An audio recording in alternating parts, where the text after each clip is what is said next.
Hope all of you are doing well. Now here is late evening, while in Dr. Eric Vance is early morning over there. All right, so my name is Kismiantini, and I'm a coordinator of Statistics Study Program at the Universitas Negeri Yogyakarta, and I'm a Fulbright Program alumna. First of all, I would like to thank you to Bapak Yudi Andriana, PhD, as the chair of Forum Pendidikan Tinggi Statistika FORSTAT for this opportunity. And thank you to Bapak Dr. Rerpol Dedi De Prastyo and Ibu Dr. Kartika Fitriasari from ITS and Ibu Arum Handini Priman dari MSI to make this event happen. And our biggest thanks to Dr. Eric Vance for willing to share his experience this evening on conducting laboratory interdisciplinary statistical analysis. I will give a time first to Bapak Yudi Andriana to give a short speech probably before we continue with the main talks. Okay, thank you, Dr. Kismi. I didn't know that I should speak something here, but yeah. Firstly, the Honorable the speaker of this webinar, Dr. Eric Vance. Thanks for your willingness to share with us here, especially thanks to your plan to collaborate with us in the near future, of course, and with some statistics institution in Indonesia. And I would like also to thanks to the organizer of this webinar for all your efforts such that we can attend this webinar tonight, especially to Dr. Kismianti and Dr. Arum for your willingness also to organize this webinar. Yeah, and to all participants, thanks for all your attentions and thank for your time to attend this webinar. Hopefully, we can take some advantages of this webinar. Dr. Vance, for your information, that FORSTAT is a statistical higher education forum in Indonesia. And currently we have around, I think, more than 40, exactly around 41 institutions, where the institution consists of consists of study program in statistics or some concentration in statistics, where each member of each institution, it has at most 9 representatives. So we have a quite large number, large effective members. And here, we are responsible not only on upgrading academic curriculum in statistics, doing some joint research, but also we try to upgrade the capacity building in Indonesia, and to develop the statistics in our country. Hopefully, your contribution here give us more spirit and able to increase our valuable program in FORSTAT. I think that's all, and thanks again for all your attention, for your willingness to share with us here. I think at the end, let's enjoy the webinar. Thanks, Dr. Kismi, please.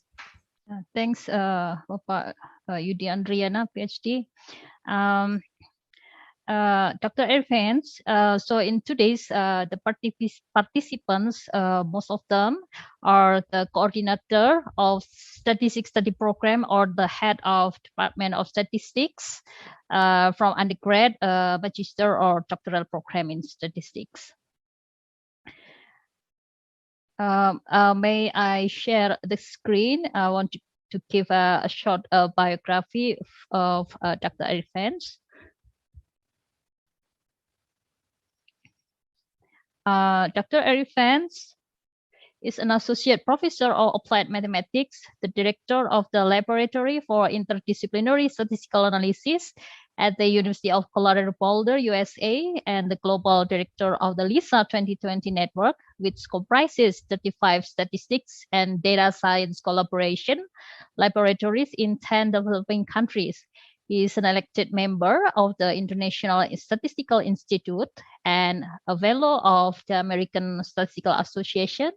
And he's planning to apply for a Fulbright Scholar Fellowship to visit Indonesia during the 2023-24 academic year. And then Dr. Eric Vance has been traveling at least 80 countries around the world.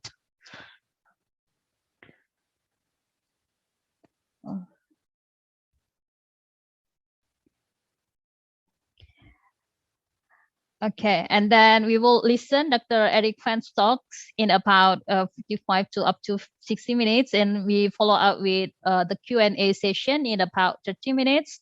And please, Bapak Ibu, if you have questions, you could write the question in chat box, or you could raise hand later on during the Q&A sessions. So, all right, I'll give the time to Dr. Eric Vance, please. Great. Thank you, Dr. Kismantini. You're welcome. Thank you all for attending. I appreciate the opportunity, and I will share my screen. Let's see.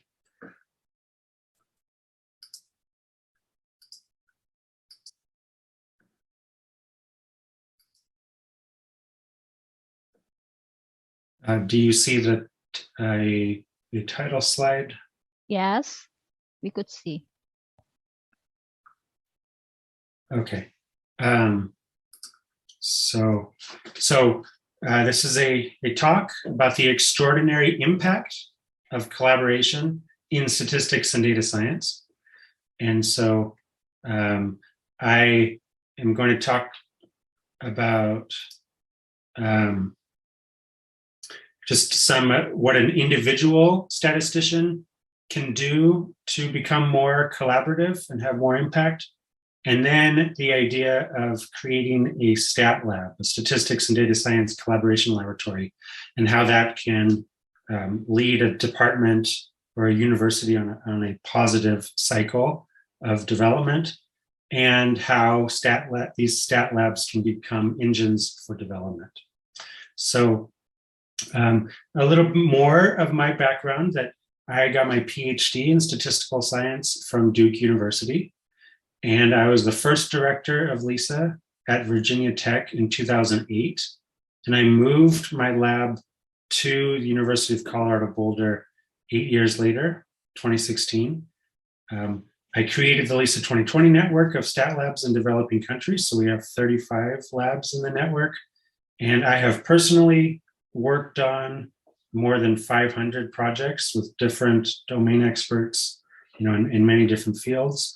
I'm an elected member of the ISI and recently a fellow of the ASA. And I am passionate about statistics and data science. I came into the field because, as this quote from John Tukey says, statisticians are able to work with lots of different people on lots of different types of projects. And so I'm really excited about applying statistics to many different fields and working with many different people, not just in academia, but also applying statistics into policy and also business. So another passion is international travel. So I have traveled through 85 countries, and these are just a few of the photos. I was in Indonesia twice as a tourist. So in 1998, I visited Bali, and then in 2012, I visited Sumatra, and there I was with my wife as well. So I have been fortunate to be able to merge international travel with statistics. And so, I've traveled to many places in Africa, especially as a statistical ambassador to meet with many people in statistics. And I hope to be able to continue that and come in a professional capacity to Indonesia during my sabbatical, which is in a year and a half from now. So, why is statistics and data science so powerful? And why does it have so much potential? And I think the answer, as we know, is that statistics enables and accelerates advances in research, business, and policy. So it's applicable everywhere. And there are many aspects of statistics. And so, it may be the case that statisticians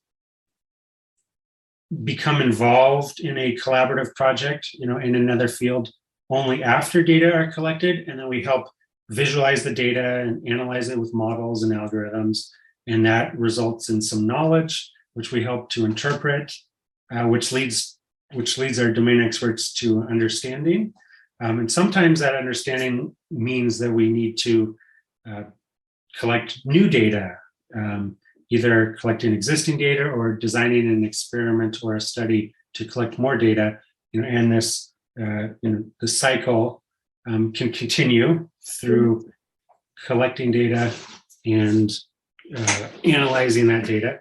But ultimately, I think that statisticians should be involved in taking the understanding that we have from our data analysis and helping decision makers and other researchers solve problems, to make decisions, and take action to benefit society. And so statistics and data science is, more than just analyzing data.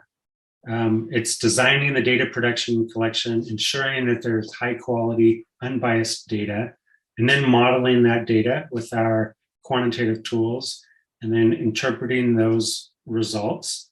But then also communicating the implications of the results to help people solve problems and make decisions. And ultimately, what I think we should be trying for as statisticians is to transform evidence into action for development and the benefit of society.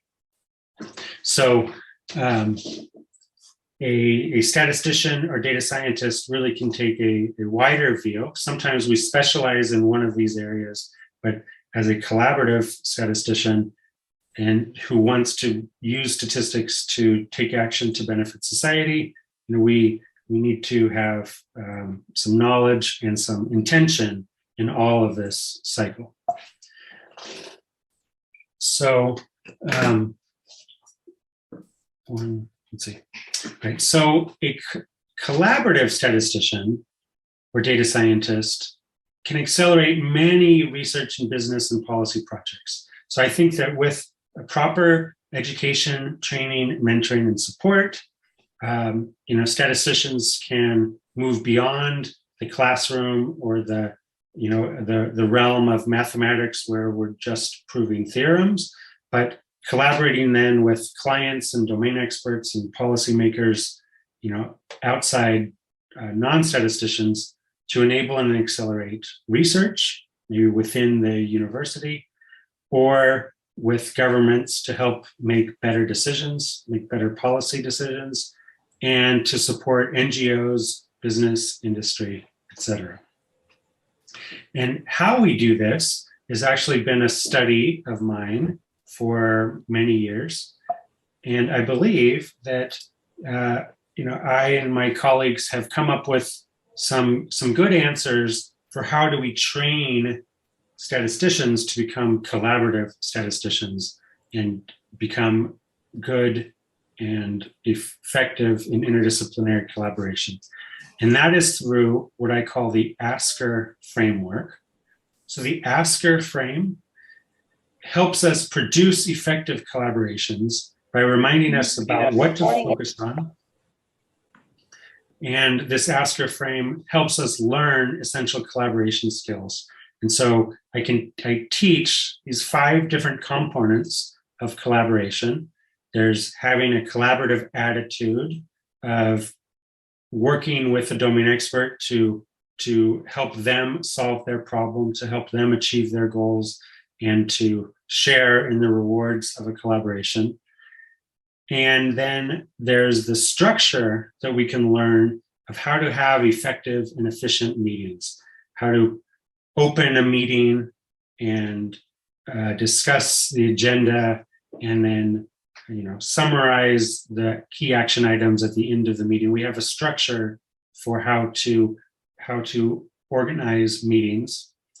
And then there's the content of the project. And we have a a method where we think that every project has qualitative components to begin with. And so there's specific questions that we can ask as statisticians to understand the context of a problem. And then every project begins with qualitative, and then we move into the quantitative, but then we're not finished after we've done our quantitative analysis. We have to translate that back into qualitative answers to the research questions or recommendations for decisions. And then, of course, as we know from experience, that communication is key to having effective collaborations. And so we have I've developed some methods for my students to learn how to communicate more effectively. And then finally, the relationship that we build with a domain expert is very important, and building strong relationships is a goal, I think should be a goal of every collaboration. So I'm not going to go into the details. I could give a different talk just about this slide, just one slide. But the main idea though, is that there are these 5 essential elements, and by practicing and learning from each of the components of the structure, we can become more collaborative, we can become more effective in our collaborations, and therefore have more impact in our work as statisticians and data scientists. The paper that this is based on, it won the last year, or I guess 2 years ago now, it won the Best Paper Award in the Journal of Statistics Education, and it's accessible here. Okay, so now I'm going to transition to not just how an individual can become more collaborative and therefore have more impact, but what can a department or a university do to promote collaboration. And I think that is through the idea of the Statistical Collaboration Laboratory, or STAT Lab. So STAT Labs have 3 missions, and the first is to train the statisticians and data scientists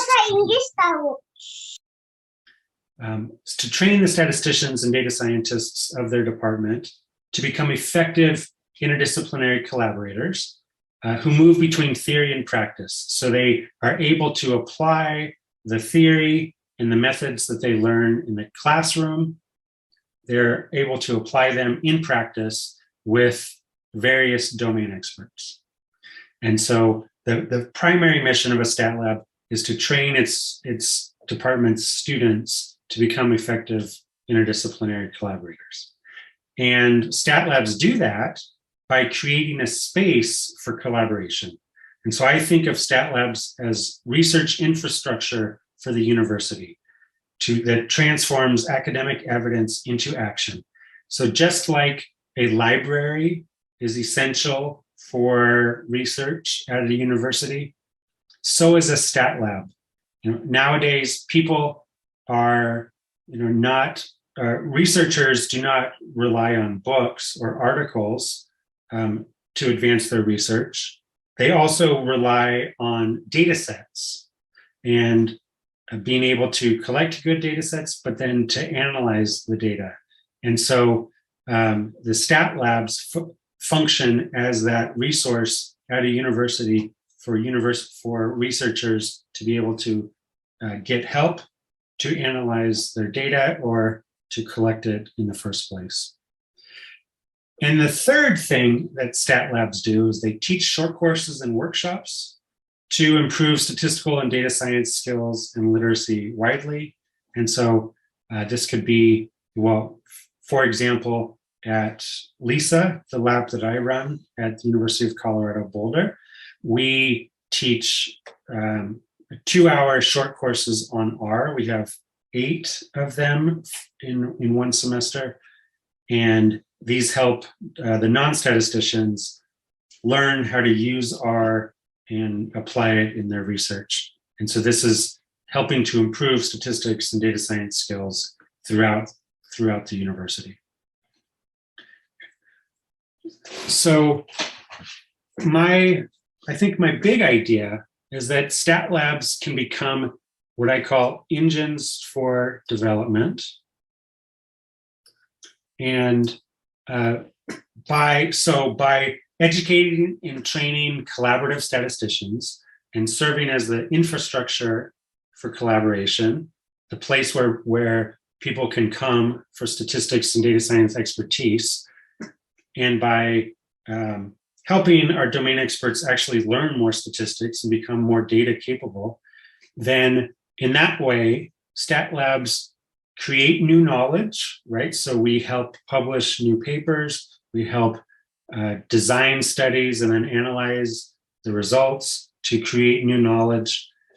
But then with a mindset of action for development and for the benefit of society, stat labs can help take that knowledge and transform evidence into action for development and for the benefit of people everywhere. Okay, so I'm going to talk a little bit about how this can happen. So how stat labs can become these engines for development. And what I have experienced, over the several years is that if a stat lab begins with a strong mission, with a purpose to train their students in collaborative statistics and give them opportunities to practice what they learn in the classroom, to practice on real projects and to make a real impact, then with the appropriate administrative setup, if they're training their students, then the stat lab will provide really good services, and they will provide the domain experts with the expertise that they need. And so when those early initial successes are communicated widely, then that leads to more projects coming into the stat lab. And when there are more projects that come in, that means that there are more opportunities for even more students to work on a real project. And that then leads to really greater impacts at the university and potentially, university support to continue this, which then leads to even more projects and better training and, transforming evidence into action. When a stat lab is up and running, the senior students, so if a PhD student who has had experience working on projects, collaborating on projects and applying statistics to solve their problems, that student can help mentor and train the junior students. And so very quickly, that leads to this positive cycle where the stat lab itself becomes like self-sustaining because the students in the lab are really good and they give really good advice and service and expertise to the community members, which then leads to lots of projects and external funding and opportunities to do more with the stat lab, and eventually to having a real impact in the community or in the country at large. So this is these stat labs. So as a summary, stat labs can begin this positive cycle, this positive feedback loop where more good training leads to having more projects, which leads to more opportunities for training, which leads to bigger and bigger impacts.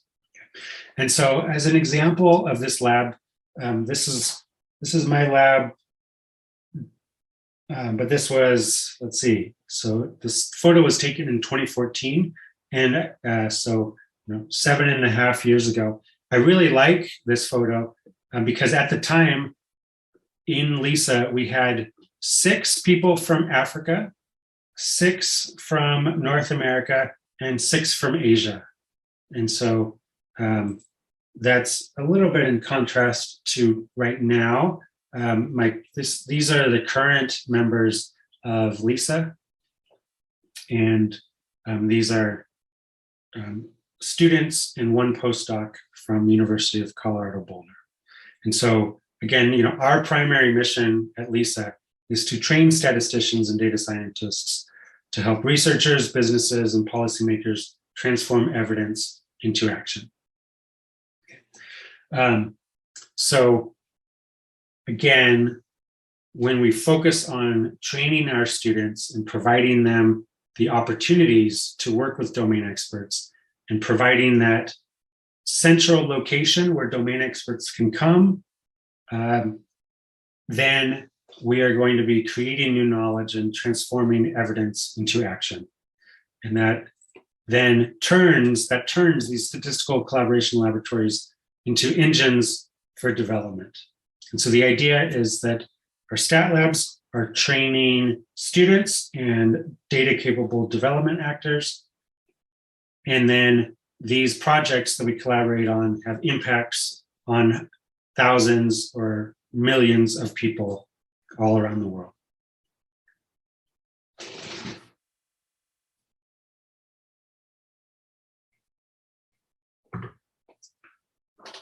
So just a few benefits. I'll mention them about creating and sustaining the stat lab, is that our students graduate becoming really well-trained in the practice of statistics.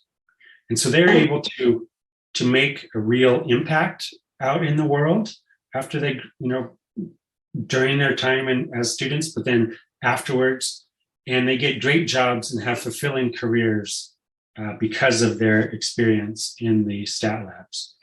And so just one example is we have a partner lab in Nigeria, and there was a job opening in Nigeria for a statistician position in the government. And there was one position, and that position garnered over 1,000 applications, for the one position.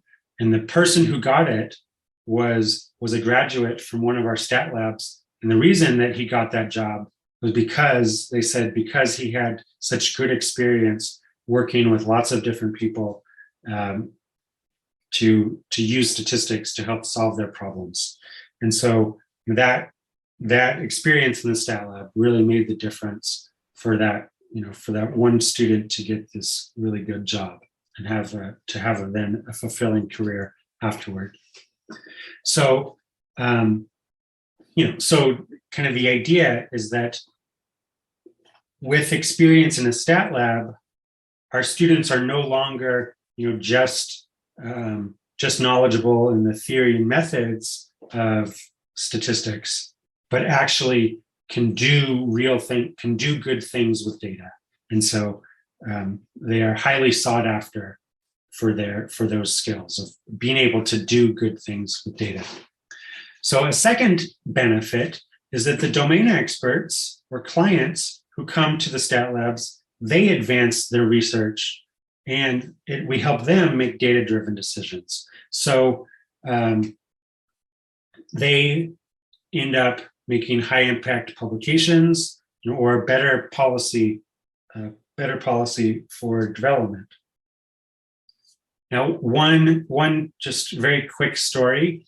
I was visiting the University of Juba in South Sudan in Africa, and I heard this story of a graduate student in pharmacy. He was a master's student who was at the University of Juba, and he was trying to write his master's thesis, and he was struggling. And for 9 months, he tried to solve a problem, but he could not solve it. And he was banging his head against the wall for 9 months, trying to solve a problem, until eventually he got so frustrated that he decided to drop out of the university. And before he could drop out of the university and leave it, he went to the registrar's office to officially withdraw. And the registrar found out that he was struggling with this problem in his thesis, and that the problem was a statistics problem. And so the registrar said, hey, I have a friend in the statistics department. Let's go talk to him. So they went and they met with the statistician, and 45 minutes later, the problem was solved. And that's just a quick story about the impacts of a stat lab. Can be really personal, that we can really help domain experts advance their research and do high quality research, and have high impact publications as well. And so that's one of these benefits then is graduate students in other fields, we can help them excel. And so they can publish papers in their field. We can help them graduate faster, right? So instead of trying to solve a problem on their own for 9 months and getting frustrated and quitting, if a stat lab is there, then the graduate student can go there and get some help and have that problem solved, and maybe we can help them finish a project in 1 week that would take them 1 year to complete. And so these other students at the university, they then get great jobs and contribute to society. Another benefit of creating and sustaining the stat lab is for the statistics faculty in the department. It helps them advance in their careers, because there are many opportunities then for co-authorships, and it's often the case that a research project may have a really good potential, but it's being held back by lack of statistics. And so it might get published in a mediocre journal, but with the appropriate statistics, it can go into a high impact journal. And so then the statistics faculty can be co-authors. The students can also be co-authors if they contribute to the paper, but this can really help advance the statistics faculty in their own careers. And all of this together really leads to increased prestige and impact for the department and the university. So the department that has a stat lab, can be known as a problem solver. It can be known as a department that graduates really good students. It can be known as a department that contributes to the overall functioning of the university and to the development of the region, of the country. So for all of these are some of the benefits of creating and sustaining a stat lab. So now I'm going to talk about our network of statistical collaboration laboratories. And so I'm going to talk about the LISA 2020 program.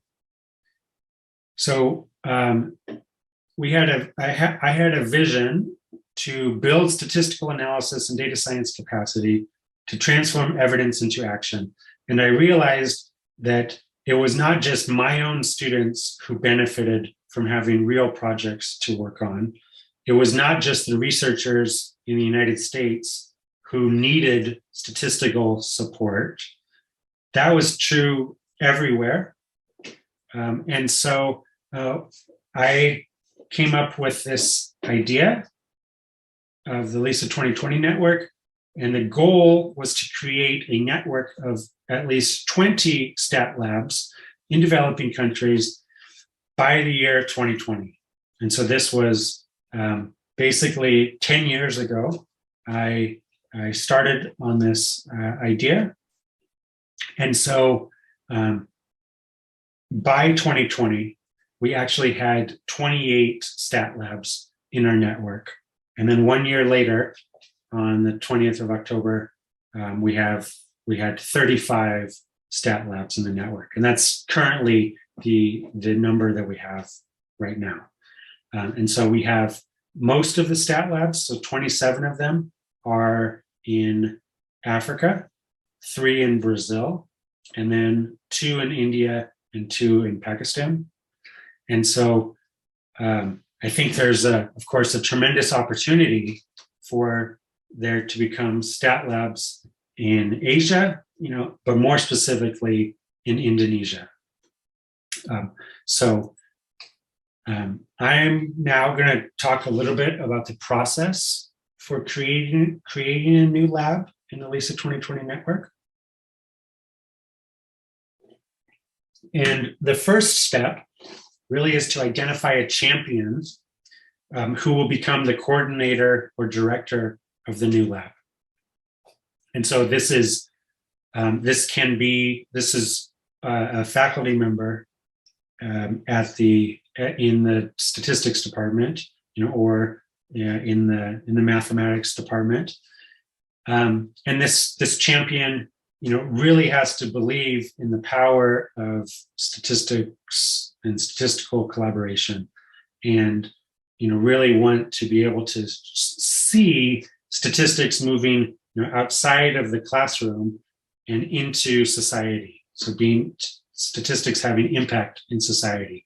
And this champion, could be a senior faculty member, a senior professor, or it could be a junior professor who has the energy and the passion to create a stat lab and to train their students and to see statistics being applied more widely in society. So this champion then gathers support for the idea of the stat lab from the department and the university. And maybe that means getting all the other faculty on board, or going up through the administration, or maybe it just means getting some support just from a few key faculty members. And then the champion can work with a mentor from the LISA 2020 network who has gone through this process before of creating a new lab and has faced many of the same challenges. And with the mentor can then write a proposal for full membership. And at this point, that stat lab becomes a proposed member, and then the stat lab should begin activities. So stat labs train their students and staff in collaboration, and then have those students work on projects. So they provide this research infrastructure for local domain experts. So domain experts come to the lab and bring in their data, bring in their problem, and then the students and staff of the lab use that project really to train themselves in the most appropriate statistics to use to solve the problem. Then stat labs also teach short courses and workshops, and then reporting on the stat labs metrics. So for 3 months, we have quarterly reporting. And so every 3 months, then the stat lab reports on how many students were trained, how many projects did they work on, how many, if any, short courses were being taught, how many attendees were in those short courses, and then what impacts happened, were there co-authored publications, etc. So once the stat lab then has reported on 1 quarters of activities, they with feedback from the network can revise their proposal and have that accepted, and then they become a transitional member of the network, and then they present to the whole network about their lab on a Zoom meeting, much like this one. And then with a 2/3 vote, a 2/3 positive vote from all of the members, they can become a full member. And so, as I mentioned, we have 35 full members currently in the LISA 2020 network, but the only ones in Asia are in South Asia, in India and Pakistan. So I think of there being 7 essential components of stat labs. And so, I make an analogy to a human body, where the heart of a stat lab is the missions, the goals, the objective, the reason for existing. It's their purpose, and that purpose really is to train their students and to transform the evidence into action for the benefit of society. And to be able to do that, they have to have a strong backbone, so some structure, and that's some administration. So there needs to be buy-in from the department and from the university to provide the administrative support for a stat lab. The muscles of a stat lab are the personnel. So it's how well trained are the students in the stat lab. That's going to determine how much they can get done, how much impact they can have. The head and the brain of the stat lab are the services that we provide. So it's the statistical analysis, it's the designing of experiments or studies, and it's the transmission of knowledge, of statistics and data science to the community. The legs of a stat lab are our communication strategy. How do we advertise our services? How do we publicize the impacts of the stat lab? The blood of the body, is the support that we get from the university. There's usually some kind of budget that is needed, or potentially a room to have meetings with domain experts. Maybe some computing support. And then on the outside of the stat lab, or the skin of the body, are really the visible impacts and outcomes of a stat lab. And so we want to be doing our services. We want to do our work to have impacts and outcomes. And those impacts can be on our own students. So the impacts are that they are really well trained and get great jobs and become productive members of society. And also these impacts are on the research that we enable and accelerate, or the policy that we're able to productively influence. So the benefits of being a member of the LISA 2020 network are many. There are many benefits. One of the things that I am most excited about for the network is that all of the labs end up learning from each other. And so, our most recent labs have, the most recent one started in Ghana about 6 months ago. And so it's, in its first year of operation, and it can rely on the knowledge and the guidance of another lab in Ghana, which is like 3 years old and has gone through the same challenges at the beginning of its life cycle, or the oldest lab in the network was created in 2015, and so it is now 7 years old, and so it's becoming really mature and is able to provide guidance and share best practices throughout the network. Another really great benefit of being a member of the LISA 2020 network is that these labs are not isolated. They are able to engage in global collaborations and have international collections.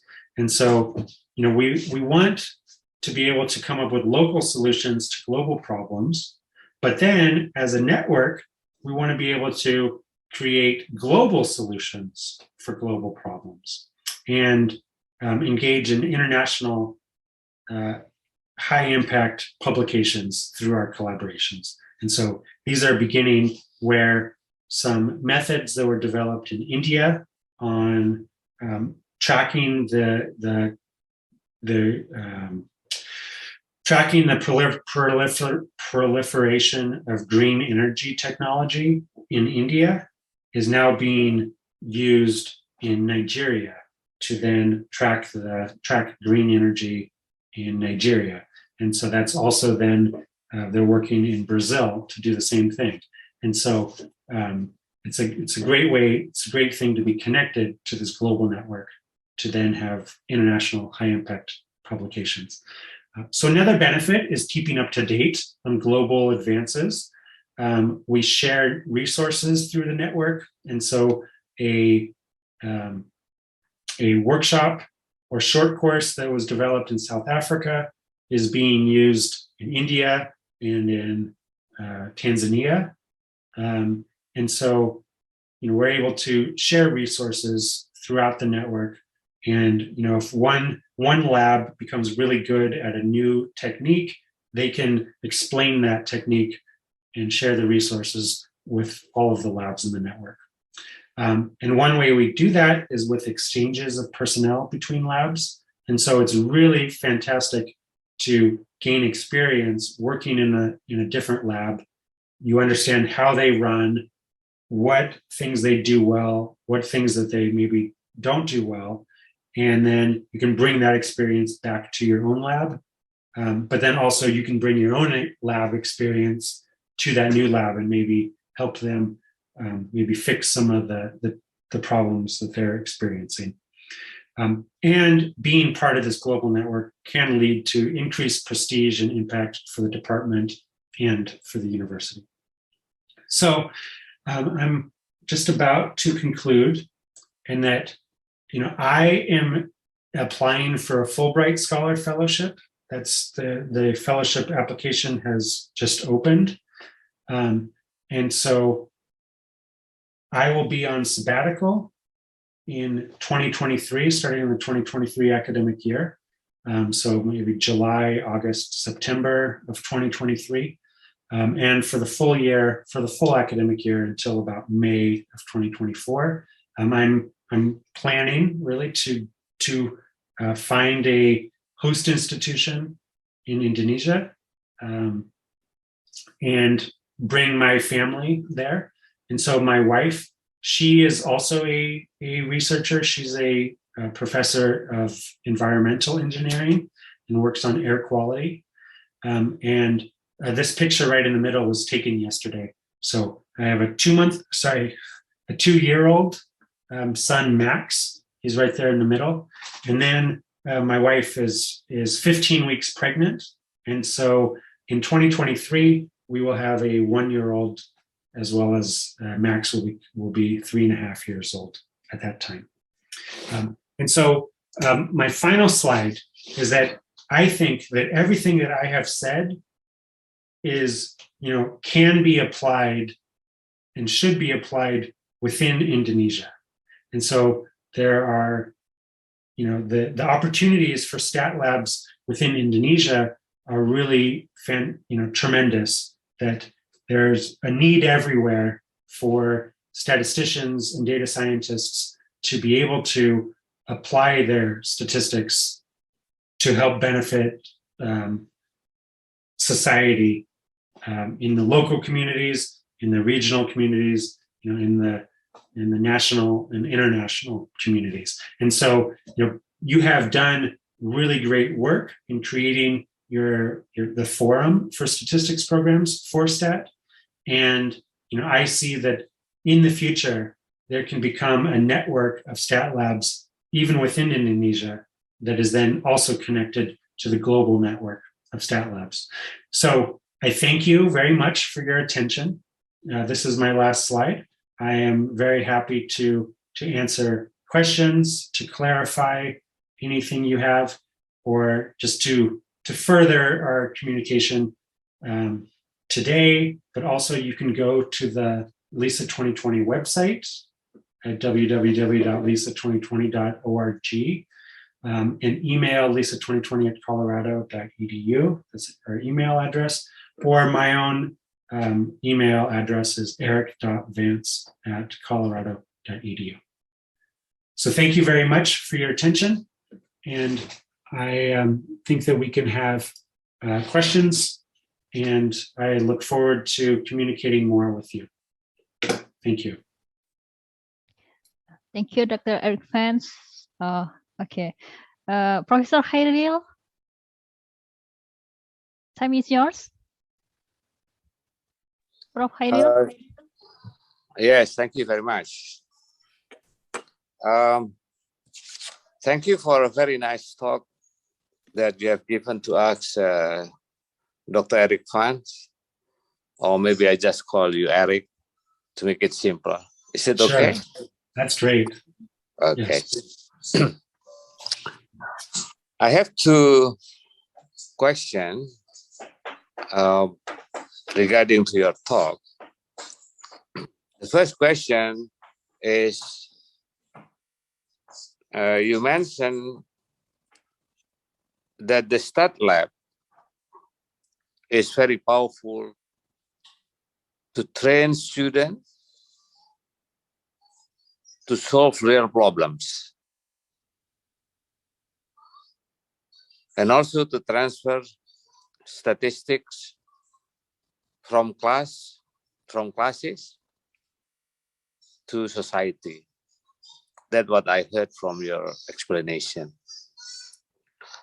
I wonder, what is actually the substantial advantages of establishing the STAT lab when we actually also able to design our curriculum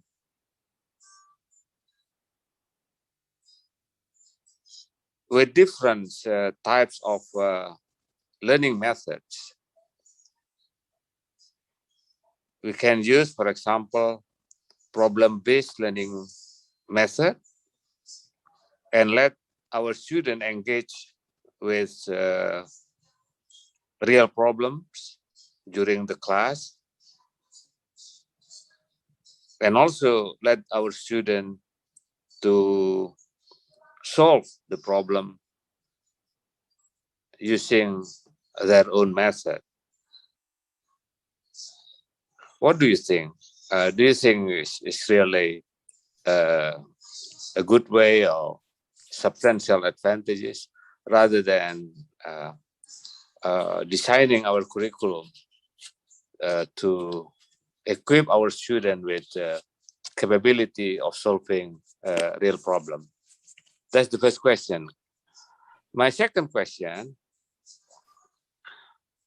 talking about impact of the STAT lab, I imagine that the impacts not only to solve a real problem related to society, but also maybe there is also impact to improve or to enrich the statistical science itself.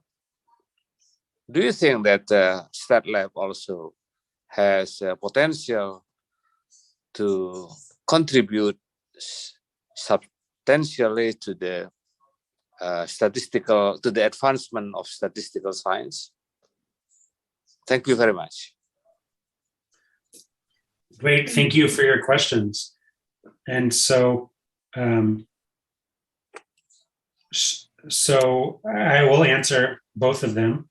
The first one is it good enough to design your curriculum to have lots of applications and to have problem-based learning? And I think there's a big difference in having classroom problems versus real problems out in the wild problems. So I think having problem-based methods, problem-based learning, having applications in the classroom is fantastic, and it's really excellent preparation for students to work then on problems outside of the classroom. And so I think there are two differences. That real problem, so you could take a past problem, make a real problem, and then turn it into problem-based learning, or make it become an application exercise for students. But then two things happen, at least two things change when that happens. One is that the problem is no longer necessarily in need of a solution. Maybe it's been solved previously, and And so the students aren't as motivated to work on it than if it were a new problem. Another aspect is that it will be the statistics professor who will be presenting the problem. And, as we know from applying statistics out there in the real world, there's a lot of context of a problem that determines how we are going to analyze the data. And so with the stat lab, we actually have a real person who has this real problem. And the students learn to communicate with that person and to ask them questions about how the data were collected. And then, that provides them with the context to then figure out, okay, given these constraints of a real project, what are the best methods to apply? One more thing that I think is really different and what makes the stat lab model so valuable is that when we get data to analyze, the data are usually messy when they come from a real project. And dealing with the messy data is something that students need to learn. And there's something different between giving a student a fake messy data set or just giving them the real data set, from a real person. Where in the classroom, if it's purposely not cleaned up, then the student can become annoyed with the challenges that they have to overcome. But in a real project, that's just a reality of the situation. And so I think that having the classroom experiences are really great preparation for the actual experiences that come through a stat lab. And it's those experiences that the students are going to that they're going to encounter after they graduate. And so I just think that these wild problems, the actual problems, are even better experience for the students.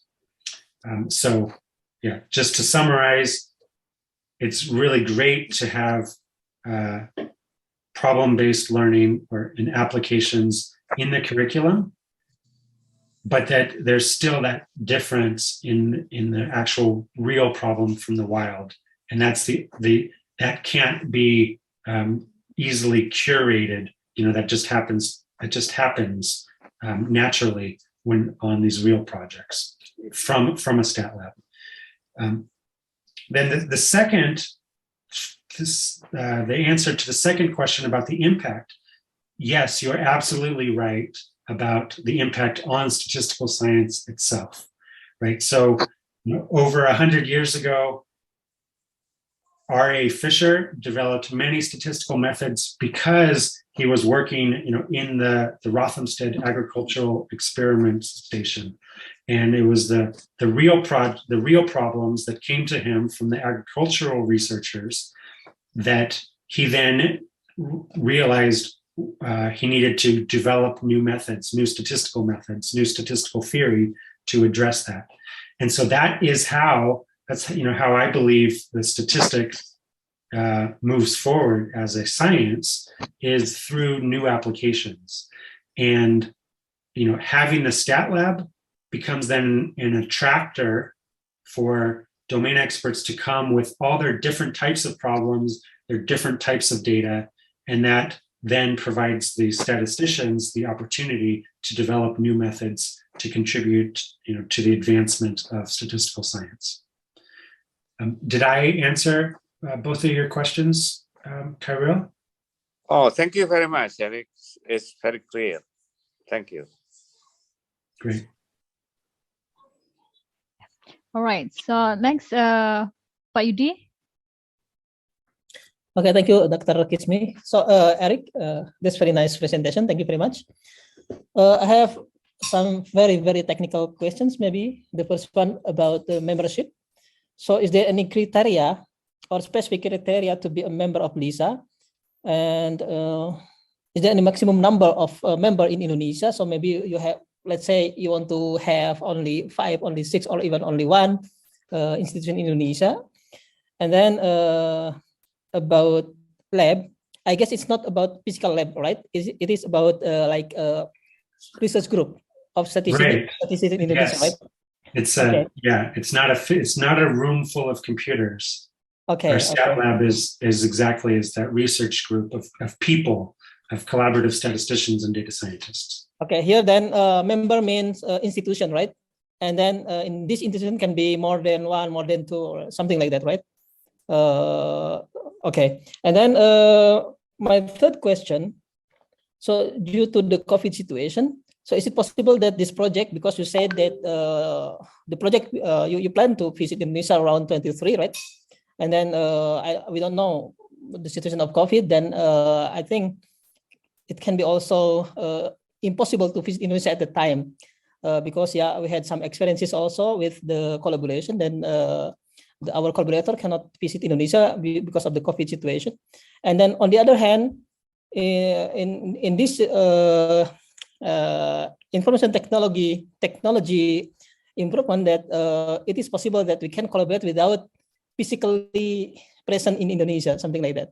So I think is it also possible that one of collaborator in Indonesia, for example, institution, maybe you will visit several universities in Indonesia, but then some of them you can just visit online, not really physically present there, but it can be also considered as a member, I mean, as the collaborator of LISA.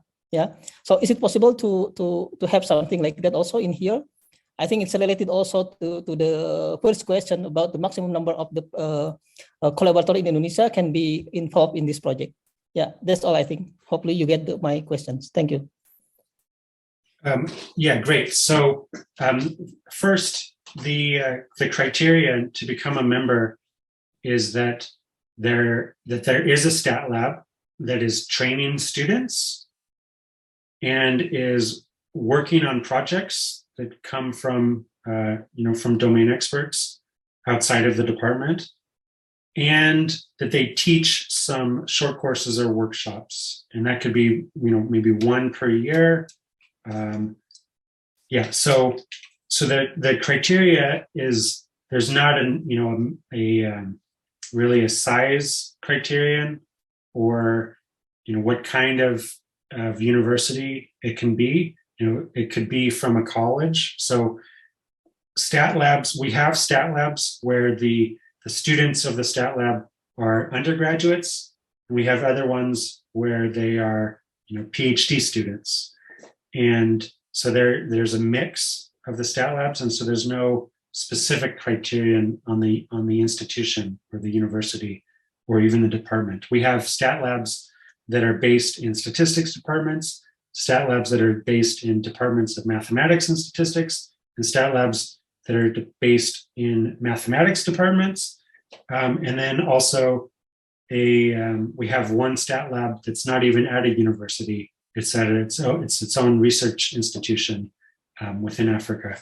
And so we're very flexible on the criteria. And then there is no maximum number. So there could be 41 stat labs in Indonesia. As the network is growing globally, we are going to be forming regional sub-networks. And the size of the network is one of our strengths. So because we have lots of different labs, they're doing lots of different things. So for example, we have 32 labs right now are engaged in what we call a sustainability experiment. So these 32 labs, they have decided, they have gone through an exercise to determine what they need to change, or how they can change their operations. What should they do differently to become stronger and more sustainable? And so they are now they're doing that, and they're going to be documenting the outcomes. And then in May, we have a face-to-face symposium in Ghana, where we're going to have all of those stat labs come and report on their experiments. And, so we have 32 different experiments, 32 labs are doing 32 different things. And we're going to then be able to figure out which are the methods and techniques and activities that work really well, which ones don't work well, why don't they work well, why do they work well. So the number of stat labs that we have is going to contribute to learning more about how to successfully operate and sustain the stat labs. And so then about COVID, I'm really hoping, as we all are, that in a year and a half, COVID will be behind us, or we'll be able to deal with it. So for my sabbatical, I am definitely going to be in person.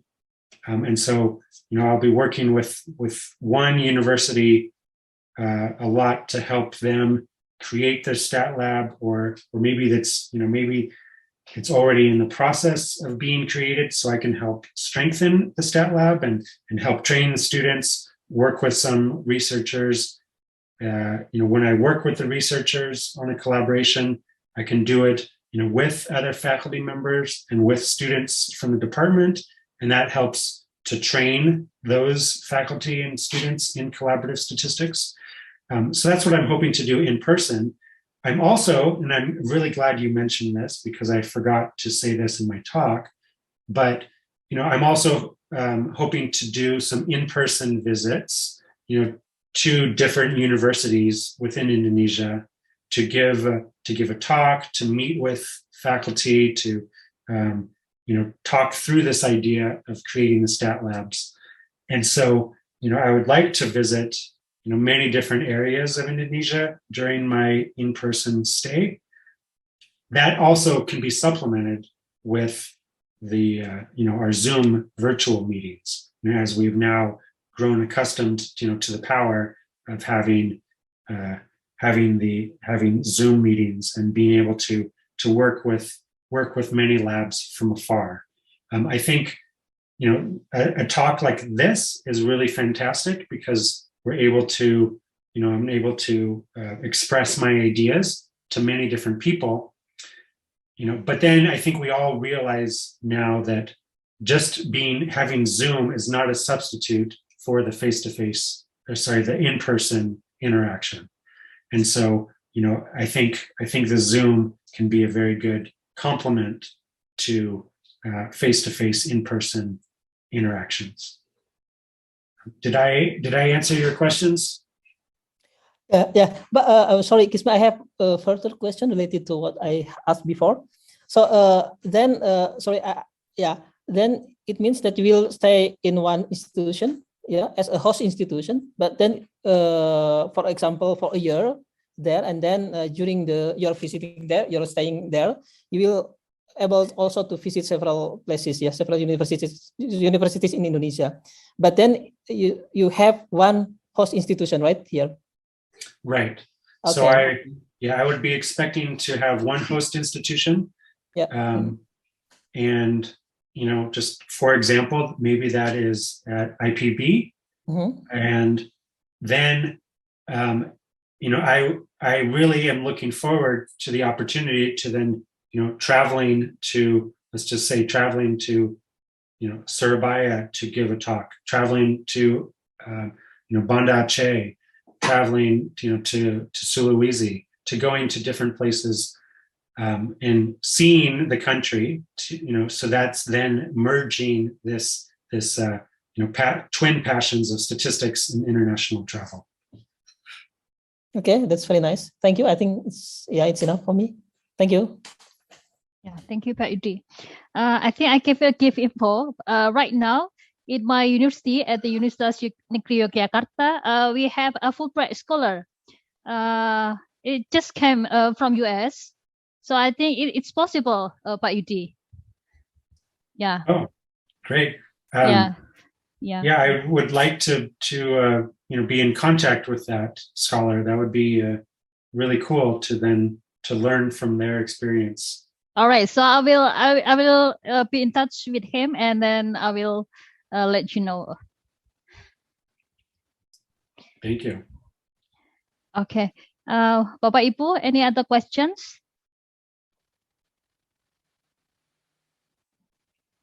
Or probably while we are waiting some question from Bapak Ibu, I might have a questions. Like for example, for sustainability of the STAT lab. So what happens? I think many colleges in Indonesia, the workload are quite high. And what happened is like, for example, we cannot do training. Like for example, during the year, we might miss some work like training or working on project or workshop. What's going to happen with that? Okay, so I think that's a great question, and the answer will be different for each institution. But I think in general, the best strategy is to be able to get departmental and university support so that running the stat lab and doing the trainings becomes a normal part of the job expectations of the faculty member. And so, for example, I teach a course called Statistical Collaboration, and it is the capstone course for our undergraduate major in statistics and data science. And so the seniors, the fourth year students, they take my course. Also, graduate students from other departments who have statistically or well statistically trained, they take my course, as well as PhD students in my own department who are going in the statistics direction. They take my course, and so in the course, I teach them. We do three things in the course. I teach them the fundamentals of collaboration, and then they work on 3 LISA projects in a semester, and then we discuss the projects in class.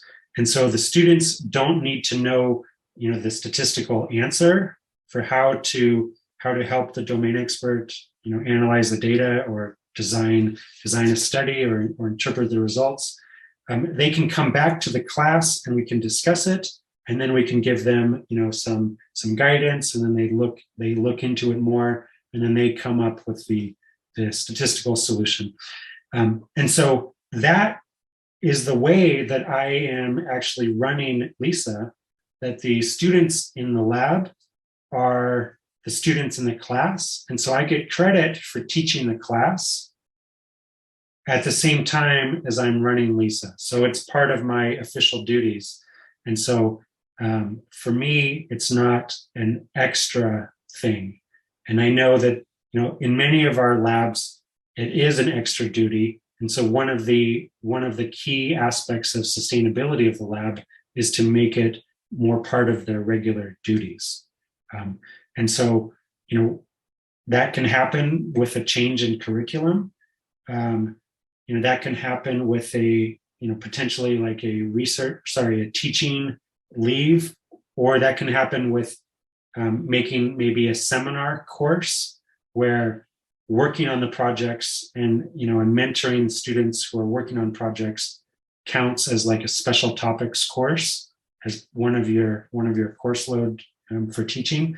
And so those are some of the options, but I understand it's a challenge, and the solution really is to make it part of your work, and that only can happen if the department and the university or the college within the university supports your efforts in this.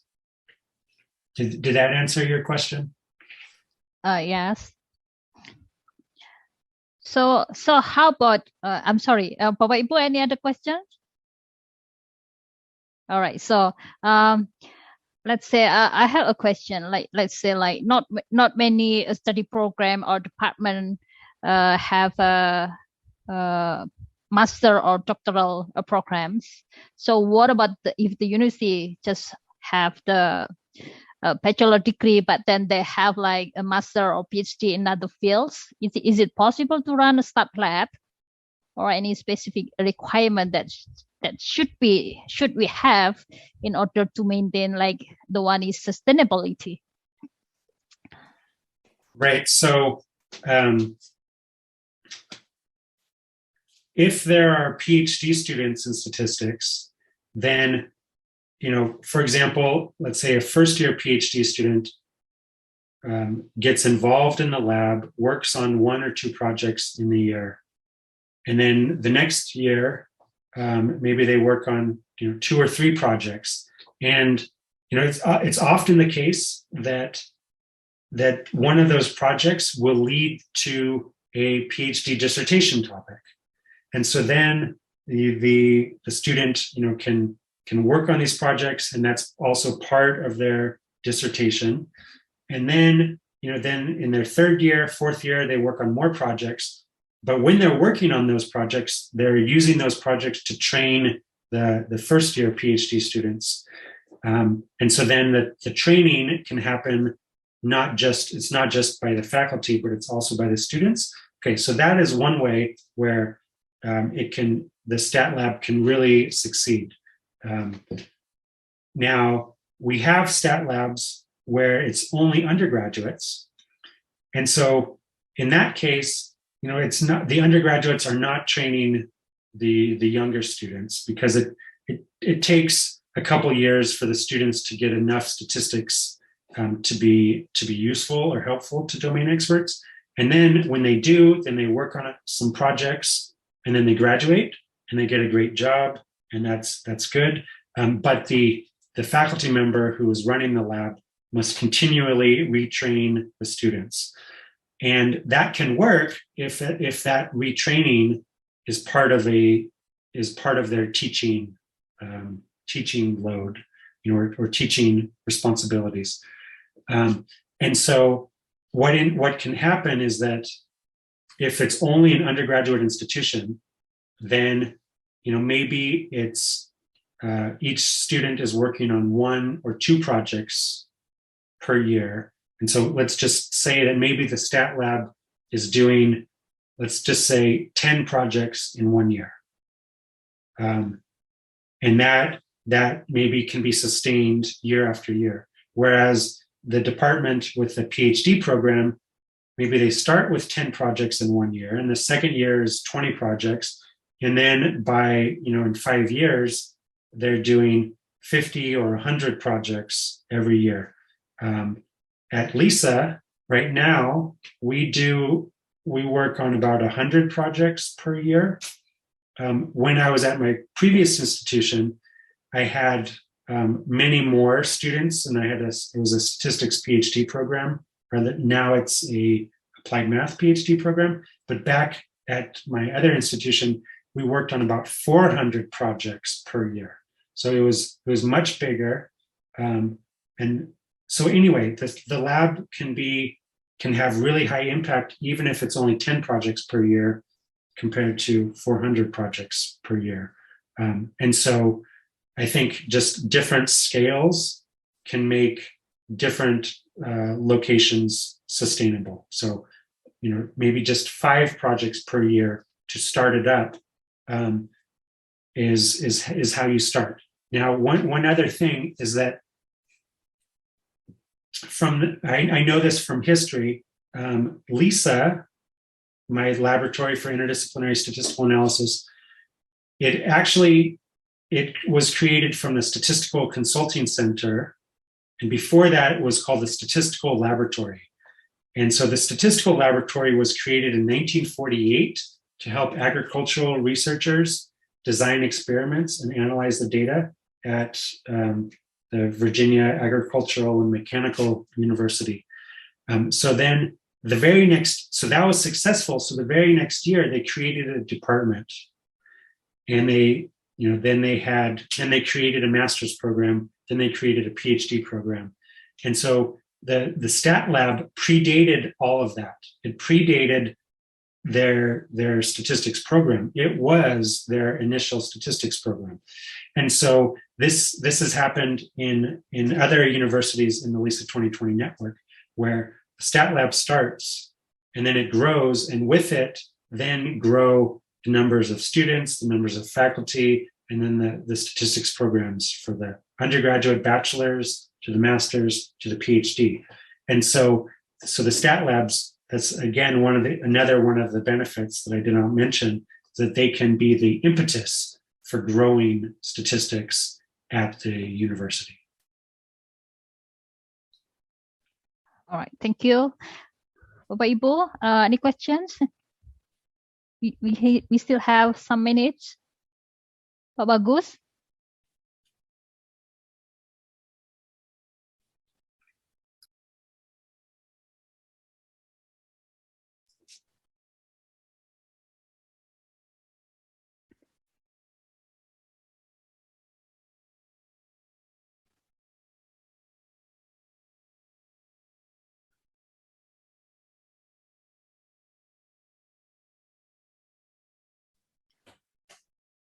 Pak Yudi? No, I think no more questions. It's already clear. That's All very right. nice. Yeah. So meaning that it's possible for the study program or department that have just undergrad program, we can set up with the stat lab. And then I think for the beginning, when we create a stat lab, is there any like mentoring first before we run the stat lab? Yes, so you can connect with the LISA 2020 network, and we can provide some mentoring from a director from another stat lab. But then really I think the way that to start a new stat lab from scratch is to maybe make a seminar course, and then if that's possible, or it doesn't have to be a course at the very beginning, but if you are approached if you are approached by a researcher who wants your expertise in statistics, and I know this happens all the time, there's lots of these informal collaborations and consultations where, because you are a statistician, and if anybody wants to analyze their data, they come to you for help. Well, when they come to you, you can have a student with you who then watches you interact with that client or domain expert. And then, it may be that you don't help the researcher, you don't do the analysis, you have the student do it. And so the student can analyze the data, and you understand the problem, and so you can guide the student along the way. And then, maybe you do a second project with the same student, and then they become, more trained. And then maybe on the third try, you don't meet with that researcher. Instead, you just send them to the student. And so that's a way that we start up the training, and hopefully that student will be around for more than 1 year. But, so then, that student can then bring on another student to help train. And so that's one way to start it off, is when a project comes to you, when a domain expert asks for your advice, you give them the advice, and you use that as a training opportunity for your students. And it could be, you'd use that as a training opportunity for all of your students, so they all observe your meeting. I do that right now, where we meet on Zoom, and so it's very easy for the students to join on the Zoom, whereas in face-to-face in-person meetings, you can't have 12 students in one room. That's too many. Although you could do it in front of a classroom, but so there are many options, I think, for this kind of initial training to start up a stat lab. Okay, thank you. Prof. Hairil, do you have any other questions or comments?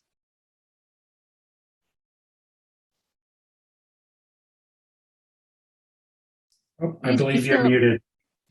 It's still Professor. mute. Well, it's It's not really a question. Thank you very much. I just want to explain that actually I'm very eager to visit your campus, Eric. Just want to know exactly how the STAT lab operates, what kind of student in the labs, what kind of people that the student helps, what type of problem that student really solve, and how you organize the STAT lab. That's I really want to observe in person directly to your university. Hopefully this coming May. That's what I just want to let Eric know about this. Thank you. Great. Yeah. There's information that can be communicated by email and by Zoom meetings and Zoom conversations, but the most information comes from the in-person visits. So those are really valuable. So yeah, I definitely welcome you to visit and see LISA in its operations in practice. Wonderful. Colorado is very beautiful, Prof. Khairil. Oh, yes, I'm sure. Very, very beautiful. I love the state. Okay. Okay. Dr. Eric Vance, some participant was asking about your material. Can we get your PowerPoint? Do you want me to share the slides? Yes. Yes. Yes. Yes. I will send you a PDF. Thank you.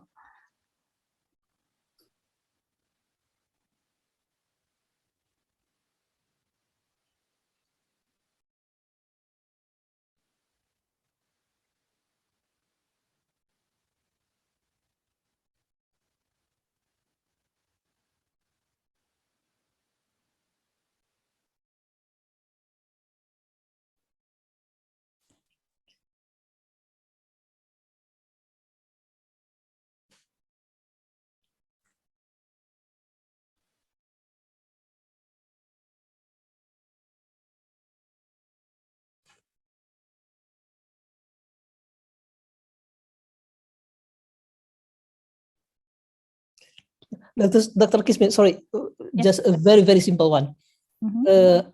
Then how to be involved in the project? Do we need to register to you, or you will give us a form like for to be filled by institution or a person here, or about LISA, you mean? Yeah, how to be involved in the project? Dr. Vance, you may give the answer for that. Is that a very quick answer? Maybe it's enough. Sure. So email me.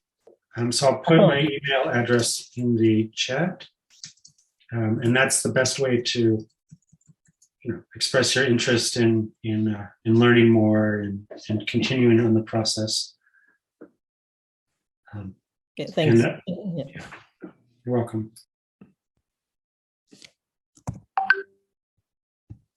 Okay. I think we are still waiting for your PDL. While we are waiting, I think now here is 9:35 p.m. and in some part of Bapak Ibu who are leaving probably 10:35 p.m. So I think this is the end of our talk and warm discussion this night.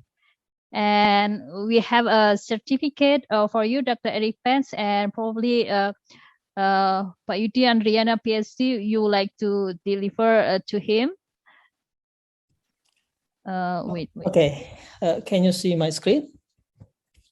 Yes.